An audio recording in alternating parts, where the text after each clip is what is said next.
Écoute bien, tu veux savoir si tu es encore un garçon ou déjà un homme? Ce n'est pas une question d'âge, ni de barbe, ni de muscles. C'est une question d'attitude, de mentalité. Beaucoup de jeunes pensent qu'à 18 ans, on est automatiquement un homme. Faux. Il y a des mâles adultes qui restent de grands gamins toute leur vie. Et à l'inverse, on voit des plus jeunes faire preuve d'une maturité impressionnante. La vérité, c'est qu'un homme se distingue par son caractère et ses actions. Aujourd'hui, on va parler du fossé qui sépare le garçon de l'homme. Un conseil, prépare-toi, ça risque de vexer certains. Mais si tu cherches à grandir et à t'améliorer, cette vérité va te faire du bien. Beaucoup de jeunes se perdent dans le nihilisme ou l'errance. Pas de plan, pas d'objectif clair. Juste chercher le prochain petit plaisir. Jouer des heures aux jeux vidéo, traîner sans but, faire la fête sans lendemain. À court terme, c'est sympa, zéro contrainte, no worries. Mais à long terme, tu stagnes, tu tournes en rond et souvent tu finis paumé et frustré. L'homme, lui, avance avec une vision. Ça ne veut pas dire qu'il doit tout planifier à 5 ou 10 ans près, mais il a un pourquoi qui guide ses actions. Il se lève le matin en sachant pourquoi il se bat. Il a des objectifs, grands ou petits, qui donnent du sens à ses efforts quotidiens. D'ailleurs, les psychologues sont formels. Avoir un but dans la vie est bon pour la santé mentale et physique. Des études ont montré que les personnes qui ont un fort sentiment de purpose, un but, une mission personnelle, vivent plus longtemps que celles qui n'en ont pas. Quand tu as une raison de te lever le matin, tu restes plus alerte, plus résilient, tu prends mieux soin de toi. Nietzsche a dit « Celui qui a un pourquoi pour vivre peut supporter presque n'importe quel comment ». Si tu trouves ce pourquoi, cette raison profonde, tu pourras encaisser n'importe quelle difficulté sur le chemin. Un homme avec un but est inarrêtable, ou presque. Tandis qu'un gars sans but, même une petite pierre sur la route va le faire trébucher parce qu'il n'a aucune idée de pourquoi continuer d'avancer. Alors, c'est quoi ta vision? Qu'est-ce qui te motive au fond de toi? Ça peut être n'importe quoi du moment que c'est significatif. Vouloir fonder une famille heureuse et en prendre soin, bâtir une carrière dont tu es fier, défendre une cause qui te dépasse, devenir excellent dans un art ou un sport, peu importe, mais trouve quelque chose qui te donne envie de t'investir. Un homme sait dire non à des plaisirs faciles ou à des chemins douteux parce qu'il a un cap, une direction. Un garçon, lui, se laisse dériver avec le courant, au gré des envies du moment, puis il s'étonne de se sentir vide. Ne sois pas ce gars, trouve ton cap et tiens la barre. Même si la tempête frappe, tu sauras où tu vas. Un garçon cherche des excuses, un homme prend ses responsabilités. La différence numéro 1, elle est là. Le garçon évite la faute, ce n'est jamais de sa faute, toujours celle des autres, des circonstances, de la malchance. L'homme, lui, assume. Il sait reconnaître ses erreurs, en tirer des leçons et porter le poids de ses décisions. Dans la psychologie, on parle de locus de contrôle. Si tu as un locus de contrôle interne, tu te sens acteur de ta vie. Externe, tu subis et tu blâmes le monde. En clair, croire que c'est à moi de faire ce qu'il faut te rend plus efficace et te mène plus loin que je n'y peux rien, c'est la faute du destin. Un homme l'a compris, un garçon non. Remarquez que l'opportunité se cache là où la responsabilité a été abdiquée. Cette phrase du psychologue Jordan Peterson signifie qu'à chaque fois que quelqu'un fuit une responsabilité, une opportunité attend celui qui aura le courage de la prendre. Autrement dit, au lieu de fuir, l'homme va là où il y a quelque chose à assumer. Il transforme les problèmes en occasion de grandir. D'ailleurs, Peterson souligne que c'est précisément en endossant ses responsabilités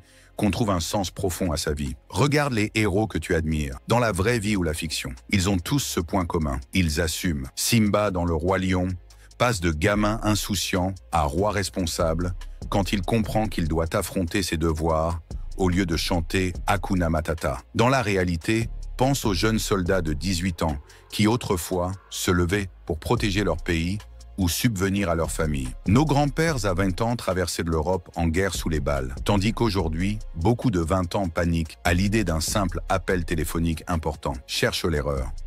Un garçon est esclave de ses pulsions et de ses humeurs. Un homme, lui, sait se maîtriser. Ça ne veut pas dire qu'il n'a pas d'émotions ou d'instinct. Au contraire, mais il ne les laisse pas prendre le contrôle. La science nous apprend d'ailleurs un fait important. Le cerveau, et en particulier le cortex préfrontal, la zone du jugement et du contrôle des impulsions, ne finit de mûrir qu'environ vers 25 ans. Avant cet âge, le système limbique, le cerveau émotionnel, déjà mature à l'adolescence, peut facilement dominer la raison. En gros, un jeune est biologiquement plus enclin à agir sur un coup de tête ou à s'emporter sous le coup de l'émotion. Mais attention, ce n'est pas une excuse pour tout pardonner. C'est une raison de travailler encore plus sa maîtrise de soi quand on est jeune. Un homme ne perd pas facilement son calme. Il forge sa volonté pour maîtriser ses instincts. L'expérience du marshmallow, menée à Stanford, consistait à placer un enfant seul face à un bonbon en lui disant qu'il pouvait le manger tout de suite ou attendre pour en recevoir deux. Des années plus tard, on a constaté que ceux qui avaient su patienter avaient en moyenne mieux réussi dans la vie. Meilleurs résultats bas scolaires,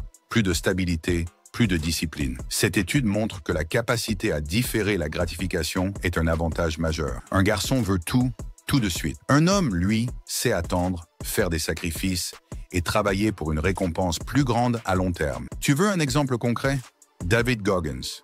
Ce gars pesait près de 135 kilos, nettoyait des cafétérias la nuit et s'engouffrait dans la malbouffe pour fuir son mal-être. Un jour, il s'est regardé en face, il a dit stop. En 3 mois, grâce à une discipline de fer, il a perdu 48 kilos pour pouvoir intégrer les Navy SEAL. 48 kilos en 3 mois, tu réalises? C'est énorme. Et ça a demandé une volonté hors norme, réveils à l'aube, entraînements éprouvants, régime strict. Goggins aime dire, ne laisse jamais ceux qui choisissent pour la facilité te détourner de ton chemin difficile. Vise l'excellence que toi tu t'es fixé, même si ça implique de suer sang et eau. La discipline, c'est faire ce qui doit être fait, même quand tu n'en as pas envie. Un garçon trouve des excuses du genre « j'ai pas le temps » ou « je le ferai demain ». Un homme fait ce qu'il a à faire aujourd'hui. Ça peut sembler paradoxal, mais plus tu te maîtrises, plus tu es libre dans ta vie. La vie n'est pas un long fleuve tranquille. Elle va te mettre des claques, c'est garanti. Échec, rejet, perte, injustice. La différence, c'est que le garçon va pleurnicher, se poser en victime ou fuir à la première difficulté, alors que l'homme va serrer les dents, encaisser et continuer d'avancer. Le courage, ce n'est pas l'absence de peur, c'est agir malgré la peur. Un garçon a peur du noir, peur de l'inconnu, peur de l'échec. Et souvent, il se cache derrière des excuses pour ne pas affronter ses peurs. Un homme ressent aussi la peur, bien sûr, mais il la regarde en face. Il sait que derrière la peur se cache la croissance. Chaque défi relevé, chaque obstacle surmonté fait de lui quelqu'un de meilleur. Prends l'exemple des entrepreneurs qui se plantent plusieurs fois avant de réussir, ou des athlètes qui perdent des compétitions, mais reviennent plus forts la fois d'après. Thomas Edison a échoué des centaines de fois avant d'inventer l'ampoule qui marche. Michael Jordan disait qu'il avait raté des milliers de tirs dans sa carrière, perdu des dizaines de matchs, et 26 fois, on lui a fait confiance pour le panier de la victoire, qu'il a manqué. C'est justement pour ça qu'il a fini par gagner autant. Il n'a jamais abandonné. C'est ça la résilience. La science appuie aussi ce constat. Les épreuves peuvent rendre plus fort. On parle en psychologie de croissance post-traumatique. Des études montrent que jusqu'à 90% des personnes ayant survécu à un événement traumatisant rapportent en avoir retiré au moins un changement positif, une force intérieure nouvelle, une meilleure appréciation de la vie, une sagesse insoupçonnée. Incroyable, non? Même des expériences terribles peuvent, une fois surmontées, forger un individu plus solide qu'avant. Alors, à l'échelle de tes défis à toi, un examen raté, une rupture difficile, un licenciement, dis-toi qu'un homme apprend et grandit de ses échecs. Là où un garçon se décourage ou cherche à se faire plaindre. Le courage, c'est aussi prendre des initiatives quand c'est plus facile de ne rien faire. Combien restent paralysés par la peur de l'échec ou du ridicule? Un garçon va dire « j'ose pas, je suis pas prêt ». Un homme se lance et il s'adapte en chemin. Quitte à se ramasser, au moins il aura essayé et il apprendra. On respecte toujours davantage celui qui tente avec courage que celui qui n'essaie jamais rien pour rester dans sa zone de confort. Cette mentalité de guerrier, tu peux l'adopter à ton échelle. Ne fuis plus ce qui est dur. Choisis volontairement, parfois, la voie difficile. C'est ainsi qu'un garçon craintif se transforme en homme courageux. Dernier point clé, l'attitude envers les autres. Un garçon immature pense que le monde tourne autour de lui. Il veut être le centre de l'attention. Il rabaisse les autres pour se sentir important. Il fuit ses responsabilités envers ses proches. Un homme, au contraire, comprend qu'il fait partie d'un tout. Il traite les autres, hommes, femmes, plus jeunes, plus âgés, peu importe, avec respect. Pourquoi? Parce qu'il a assez de confiance en lui, qu'il n'a pas besoin de marcher sur les autres pour exister. Il sait écouter, il sait admettre quand il a tort et il tient parole. Son honneur et son intégrité sont sa colonne vertébrale. On reconnaît un vrai homme à comment les gens autour de lui parlent de lui. Est-il fiable? Est-il respectueux? Tient-il ses promesses, même les petites? Un garçon inconséquent va dire « ouais, t'inquiète, je m'en occupe pour faire plaisir », et puis il oublie ou il s'en fiche. Un homme, sa parole est d'or. S'il dit qu'il sera là pour déménager, il sera là, même s'il est fatigué ce jour-là. S'il promet quelque chose, il fait tout pour le tenir. Cette fiabilité forge son réseau de respect. Sa famille, ses amis, ses collègues savent qu'ils peuvent compter sur lui. Le respect passe aussi par la manière dont tu traites ceux qui ne peuvent rien t'apporter. La véritable valeur d'un homme se mesure à la manière dont il traite les autres. Cette citation attribuée à Albert Einstein résume bien l'idée. Comment te comportes-tu avec les plus faibles, les inconnus, les gens qui ne sont pas en position de te rendre l'appareil? Un gamin arrogant les ignore ou les malmène.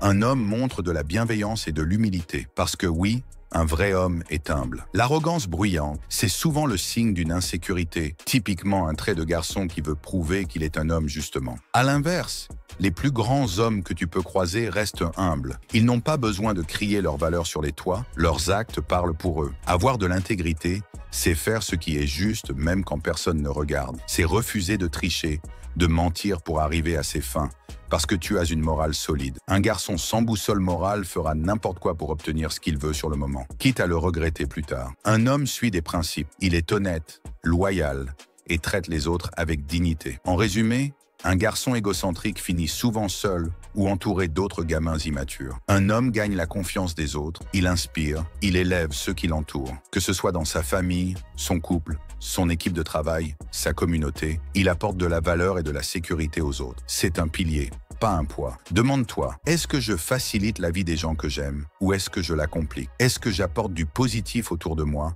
ou je ne fais que prendre? Un homme donne plus qu'il ne prend et en retour, il reçoit le respect naturellement. De garçon à homme, à toi de jouer. Voilà, on a fait le tour de quelques différences fondamentales entre un garçon et un homme. La responsabilité, la maîtrise de soi, le sens du but, le courage face aux épreuves, l'intégrité et le respect. Tu auras remarqué que ça ne parle ni d'âge, ni de taille de biceps, ni de conquêtes amoureuses. Ce ne sont pas les critères superficiels qui définissent la masculinité mature. C'est le caractère et les actes au quotidien. La bonne nouvelle, c'est que ce sont des choix et des habitudes que tu peux développer, peu importe ton point de départ. Alors, la question finale est simple. Veux-tu rester un garçon ou devenir un homme? La différence entre un garçon et un homme, au fond, c'est que le premier rêve sa vie, le second la construit. Tu as en toi ce qu'il faut pour évoluer. Alors lève-toi et avance.